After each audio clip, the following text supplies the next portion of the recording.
Friends, நான் உங்க anime freak வந்துட்டேன். நாம இன்னைக்கு நம்ம எல்லாருக்குமே ரொம்ப பிடிச்ச சோலோ லெவலிங் சீசன் 7 எபிசோட் 18 பார்க்கலாம். அதுக்கு முன்னாடி போன எபிசோட் கடைசியில நம்ம இரவும் கொரியா கண்டர்ஸும் ஒரே ஜெட்ல அந்த எஸ்ராங் டஞ்சன் கேட்டுக்குள்ள பறந்து போக பின்னாடியே தாமஸ் அண்ட்ரேவும் அவங்களோட ஜெட்டும் அப்படியே பறந்து உள்ள போயிட்டு இருக்கும். உள்ள போனதுக்கு அப்புறம் பயங்கரமான சண்டை நடக்க போகுது அப்படின்னு சொல்லிட்டு பார்த்தா அந்த பனி மலையில அப்படியே அந்த ஃபிளைட் அப்படி வெடிச்சு சதறி கீழே நம்ம ஹீரோ தனியா படுத்து கிடப்பான். அதோட போன எபிசோட முடிஞ்சிருக்கும். வாங்க நம்ம இந்த எபிசோட்ல என்ன நடக்குதுன்னு பார்க்கலாம். அதுக்கு முன்னாடி லைக் பண்ணாதவங்க மறக்காம லைக் பண்ணி சப்போர்ட் பண்ணுங்க. சரி வாங்க நம்ம இந்த எபிசோடுக்குள்ள போலாம். இந்த எபிசோடு ஸ்டார்டிங்ல கொஞ்ச நேரத்துக்கு முன்னாடி, அதாவது அந்த எஸ்ராங் கேட்டை நோக்கி அப்படி பறந்து போயிட்டு இருப்பாங்க. அப்ப என்ன நடக்குதுன்னு பார்த்தா ஃப்ளைட் அப்படி போயிட்டு இருக்கும்போது உள்ள நம்ம ஹீரோ சங் சுகோ ரொம்ப டென்ஷனா எதையோ யோசிச்சுக்கிட்டே உட்காந்துக்கிட்டு இருப்பான். அவன் யோசிச்சுட்டு உட்காந்துட்டு பார்த்துட்டு அந்த பார்ட் வச்சுட்டு இருக்கான் பாருங்க வில்ல பையன். அவன் நம்ம ஹீரோ சுகோ பார்த்துட்டு, என்ன சுகோ ஏதோ ஒன்று யோசிச்சுட்டே இருக்க போல, ஏன் ரொம்ப பதட்டமா இருக்கு அப்படின்னு சொல்லிட்டு கேட்க, அதை கேட்டு நம்ம ஹீரோவோ, பார்க்கு நீயா, நான் என்ன யோசிச்சுட்டு இருக்க போறேன், நம்மளுக்கு முன்னாடி அந்த ஸ்கேவஞ்சர்ஸ் கில்டு இருக்கிற எல்லா ரிவார்டையும் எடுத்துட்டாங்கன்னா என்ன பண்றது, அதுவும் அந்த தாமஸ் ஆண்ட்ரே அவன் ரொம்ப மோசமானவன் நான் தெரிஞ்சுக்கிட்டேன். நாங்க இல்லாத போது அந்த தாமஸ் ஆண்ட்ரே வெறும் காயினை சுண்டி விட்டு யார் முதல்ல போறதுன்னு முடிவு எடுத்தானமா. இதை கேட்கறதுக்கே நான் நம்ப முடியல, அந்த அளவுக்கு அவனுக்கு திமிரு இருக்குதா அப்படின்னு சொல்லிட்டு இங்க நம்ம சூக சொல்ல, அதை கேட்டு அந்த வில்லப்பையா பார்க்கு, சரி அதை பற்றி நீ இப்போ யோசிச்சு ரொம்ப பதட்டப்பட்டு என்ன ஆக போகுது, ஆக வேண்டிய வேலையை பார்க்க வேண்டியதானே அப்படின்னு சொல்ல, அதை கேட்டு நம்ம ஹீரோ சுகமும், ஆமாம் ஆமாம் நீ சொல்கிறதும் கரெக்டு தான், யாராக இருந்தால் என்ன, யாரோ ஒருத்தங்க இந்த எஸ்ராங் கேட்டை முடிச்சுட்டா சரிதான், அந்த எஸ்ராங் கேட்டு முடிஞ்சாதான் இந்த உலகத்துக்குலாம் நல்லது. ஆனால் என்னதான் இருந்தாலும் அந்த ஸ்கேவஞ்சர்ஸ் கில்டை விட நம்மளோட கில்டு நல்ல பேர் வாங்கணும், நல்ல ரிவார்டு எடுக்கணும் அப்படின்னு சொல்ல, அதை கேட்டு பின்னாடி நம்ம பேக் இருக்காரு பாருங்க, மாப்பிள்ள நீ கவலைப்படாதடா மாப்பிள்ள, நீ ஏன்டா கவலைப்படுற, அந்த ஸ்கேவஞ்சர்ஸ் கில்டு மைனிங் பண்ணுறதுக்கு தனியாக ஒரு டீமை கூட்டு வந்திருக்காங்க, ஆனால் உங்ககிட்ட சமன் பண்ணுற சேடம் நிறையா இருக்கு மாப்பிள்ள, அதனால ஒரு பிரச்சனையும் இல்லை, நீ தான் ஜெயிப்ப மாப்பிள்ள, கவலைப்படாத மாப்பிள்ள அப்படின்னு சொல்லிட்டு பேக்கு சொல்ல, அதை கேட்டு நம்ம ஹீரோ சுகவும், ஆமாம் நீங்க சொல்றது கரெக்ட் தான், என்கிட்ட தான் நிறைய சேடோ சோல்ஜர்ஸ் இருக்காங்களே, அவங்கள வச்சு மானா கிறிஸ்டஸ் எல்லாத்தையுமே சீக்கிரமா நான் எடுத்துடலாம் அப்படின்னு சொல்லிட்டு இருக்க, அதை கேட்டு பின்னாடி அந்த பார்க்கு வில்ல பையன் நம்ம ஹீரோவை பயங்கரமா உரைச்சிட்டு இருப்பான். அவன் மனசுல யோசிச்சுட்டு இருப்பான், சங் சுகோ உன்னோட மேஜிக் பவர் ஒரு வாரத்துக்கு இருந்ததை விட இப்போ ரொம்பவே பயங்கரமா இருக்குது, அந்த மானா பவர், அந்த எனர்ஜி இது ரொம்ப வித்தியாசமா இருக்குது, எப்படி அதுக்குள்ள நீ டெவலப் பண்ண, நீ மட்டும் இல்லை இங்க இருக்கிற எல்லா ஹண்டர்ஸோட அந்த மானா பவரும் மேஜிக் பவரும் ரொம்பவே அதிகரிச்சிருக்கு, அதுக்கு காரணம் நீ உருவாக்கி கொடுத்த அந்த சேடோ வெப்பன்ஸ் தானே. சங்சுகோ நீ இந்த அளவுக்கு புத்திசாலியா இருப்பன்னு நினைச்சு கூட பார்க்கல, நீ பவர் ஆகிறது மட்டும் இல்லாம சுத்தி இருக்கிற எல்லாத்துக்குமே உன்னோட பவரை ஷேர் பண்றியா, நீ என்னடா பிளான் பண்ணிட்டு இருக்க சுகோ அப்படின்னு சொல்லிட்டு அந்த வில்ல பைய பார்க்கு மனசுல யோசிச்சுட்டு இருக்க. அப்ப இந்த பக்கம் நம்ம ஹீரோ சுகோ என்ன பண்ணுவாரு, பார்க்கு உனக்கு நான் அந்த சேடோ வெப்பன் எதுவுமே கொடுக்கல, இந்தா உனக்காக ஒரு பொருளை நான் உருவாக்கியிருக்கேன் அப்படின்னு சொல்லிட்டு நம்ம ஹீரோ அவனோட சேடோ பவரை யூஸ் பண்ணி ஒரு வெப்பன், அதாவது பிரேஸ்லெட் மாதிரி உருவாக்கி கொடுப்பான் பாருங்க.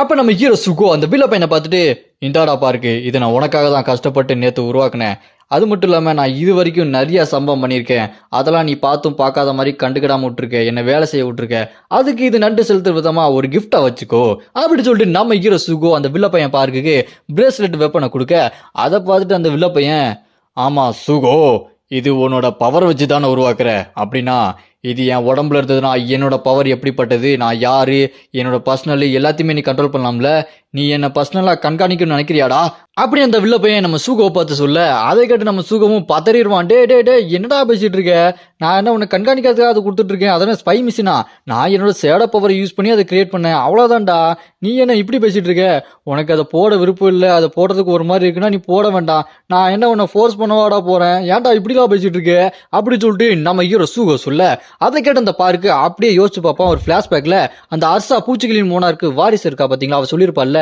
நீ அந்த சூகோ கூட தானே இருக்க போற, அப்படின்னா அவன் கூட சேர்ந்து ஃப்ரெண்ட் ஆகி நீ அவன் முதுகுலையே குத்தி அவனை கொன்று, இதுதான் சரியான வாய்ப்பு, சூப்பரா இருக்கும் அப்படின்னு சொல்ல, அதுக்கு இந்த வில்ல பையன் என்ன சொல்லியிருப்பான், ஃப்ரெண்ட்ஷிப்பா அதெல்லாம் எனக்கு என்னன்னே தெரியல, போய் வேலையை பாரு அப்படின்னு சொல்லியிருப்பான். அதுக்கு அந்த அரசாவும், உனக்கு இதுக்கு முன்னாடி ஃப்ரெண்ட்ஸே இல்லையா, ரொம்ப பாவண்டா நீ அப்படின்னு சொல்லியிருப்பால. அந்த பிளாஷ்பேக்கை யோசிச்சு பார்த்துட்டு டக்குன்னு ஒரு முடிவு எடுப்பான் அந்த வில்ல பையன்.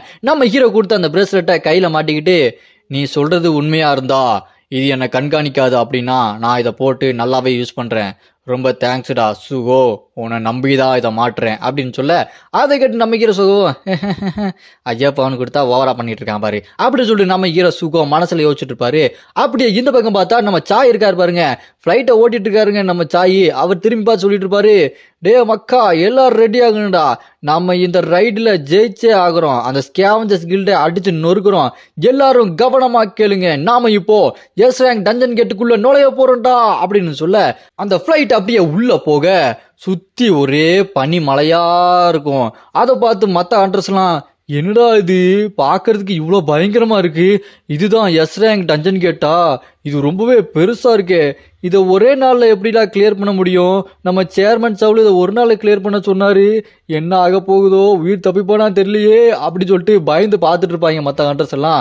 அந்த ஃப்ளைட் அப்படியே உள்ள போய்கிட்டே இருக்கும்போது அப்ப நம்ம எஸ் ரேங்க் சாய் சொல்லுவாரு, இந்த ஃப்ளைட் அதோட ஃபிளைங் ஃபோர்ஸை கொஞ்சம் கொஞ்சமா குறைச்சிட்டு வருது, இது மூலமா நம்ம ரொம்ப தூரம் போக முடியாது, எல்லா ஹண்டர்ஸும் தரையிறங்க ரெடியா இருங்க அப்படின்னு சொல்லிட்டு எஸ் ரேங்க் சாய் எழுந்திச்சு நின்று மற்ற ஹண்டர்ஸை பார்த்துட்டு, நான் சொல்றத கவனமா கேளுங்க, இந்த ரைடோட முக்கியமான நோக்கம் நம்ம இந்த எஸ் ரேங்க் டஞ்சன் கேட்ட கிளியர் பண்ணி சீக்கிரமா இங்க இருந்து கிளம்பணும், நம்ம டீம் அது எல்லாரும் ஒத்துமையா இருக்கணும், அவங்க ஒத்துமையா இருக்கிறது தான் நம்ம அடுத்த கட்ட சண்டைக்கு எல்லாமே ரெடியா இருக்க முடியும், அடுத்ததா இட்டாலியம் கூட இங்க வரலாம், அதனால நீங்க எல்லாருமே உங்களோட ஒட்டுமொத்த ஸ்ட்ரென்த்தையும் ஒன்னாக்கி குரூப்பா சேர்ந்து இங்க இருக்க டஞ்சன் மான்ஸ்டர்ஸ் எல்லாத்தையுமே வெளுத்து வாங்குங்க.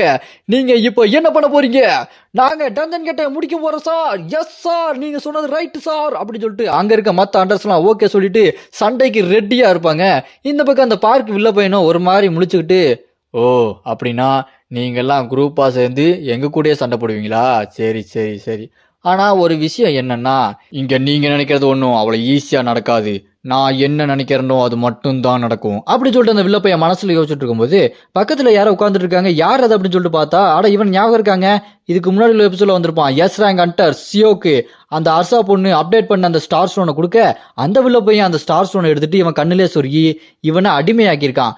அடிமையாக்குறது மட்டும் இல்லாம இந்த ஃபிளைட்லயும் கூட்டு வந்திருக்கான். அப்ப அந்த வில்லப்பையன் சொல்லுவான் பாருங்க, இப்போ என்னோட பார்ட்டி ஆரம்பிக்க போகுது, இதுக்கப்புறம் நீங்க எங்க போகணும் என்ன செய்யணும் நான் தான் முடிவு பண்ணுவேன், டே சியோக்கு ஆரம்பிடா அப்படின்னு சொல்ல அந்த சியோக்கு ஃபிளைட்டுக்குள்ள உட்காந்துட்டு அவனோட பவர் யூஸ் பண்ண ஆரம்பிப்பான்.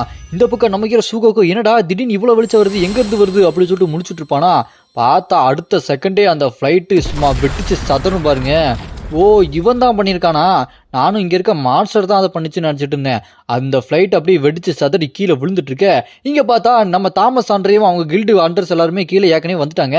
அங்க இருக்கிற தாமஸ் ஆண்ட்ரை கில்டு சேர்ந்த ஒரு ஹண்டர் தாமஸ் ஆண்ட்ரை கிட்ட, பாஸ் அங்க பாருங்க பாஸ், அங்க கொரியா ஹண்டர்ஸ் வந்த ஃபிளைட் வெடிச்சு சதறிச்சு பாஸ் அப்படி சொல்லிட்டு கத்திட்டு இருப்பானா. அதை பார்த்துட்டு தாமஸ் ஆண்ட்ரு, இவனுங்க என்ட்ரியர் ரொம்ப வித்தியாசமா இருக்கேடா அப்படி சொல்லிட்டு நம்ம தாமஸ் ஆண்ட்ரே அவன் பாட்டுக்கு நடந்து போயிட்டே இருப்பானா.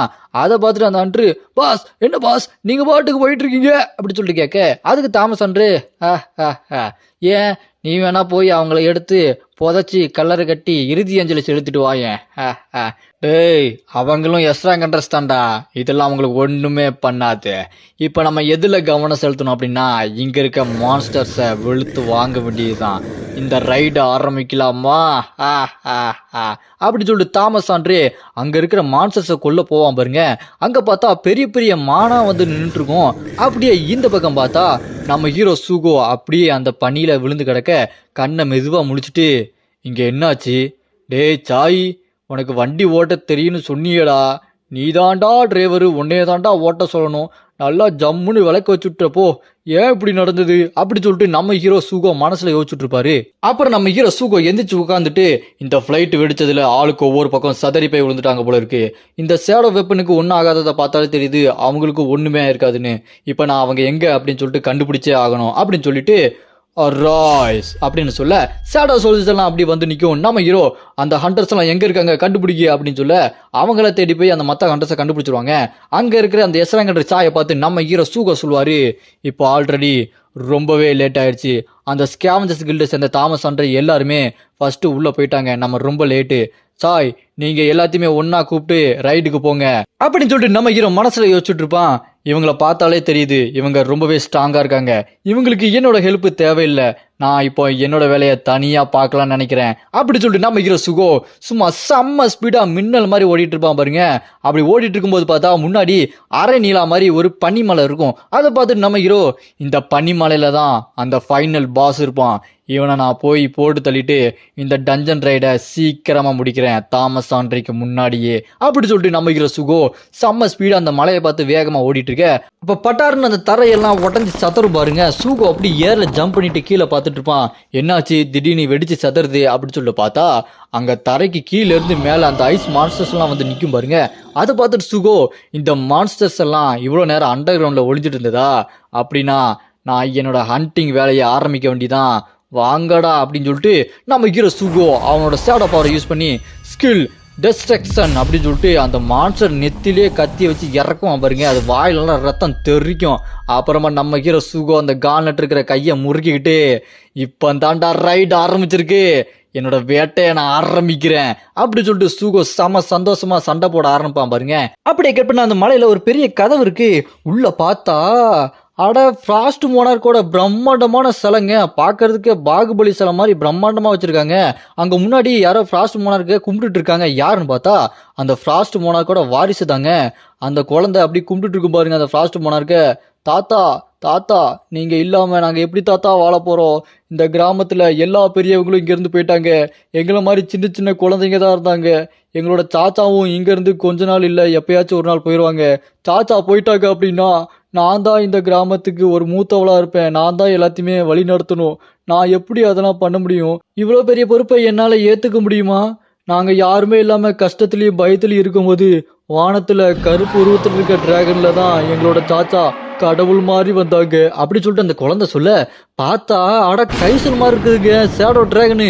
ஒருவேளை நம்ம தலைவன் சஞ்சிருவன் வந்துட்டானா போடு, இதுக்கு தானே காத்துட்டு இருந்தோம். அடுத்து என்ன நடக்க போகுது தெரியல. அந்த பொண்ணு என்ன சொல்றான்னு பார்ப்போம். அப்புறம் அந்த பொண்ணு சொல்லுவா, சாச்சா அவங்க தான் இதுக்கப்புறம் எங்களை அன்பா பார்த்துக்கிட்டாங்க, அக்கறையா பார்த்துக்கிட்டாங்க, எங்க கிராமத்துக்கே ஒரு தலைவியா மாறினாங்க. என்னது தலைவியா? பார்த்தா பேக்ல பார்த்தா நம்ம சாகே மாதிரி இருக்குங்க. நம்ம தலைவன் சஞ்சின் உள்ள போல இருக்குது. சாகை எதுக்கு இங்க வந்திருக்காங்க? எனக்கு ஒரு டவுட்டா இருக்குங்க. உங்களுக்கு டவுட்டா தானே இருக்குது. சாகை எதுக்கு வந்திருக்காங்க தெரியலையே. ஒருவேளை நம்ம தலைவன் ஜின்வு தான் சொல்லியிருப்பானோ என்னன்னு தெரியல. பயங்கர ட்விஸ்டாவே போயிட்டு இருக்குங்க. சே, நான் கூட நம்ம தலைவன் சஞ்சின்வு தான் வந்துட்டான்னு நினைச்சேன். ஆனா சாகை வருவாங்கன்னு நான் கொஞ்சம் கூட நினைச்சு பார்க்கல.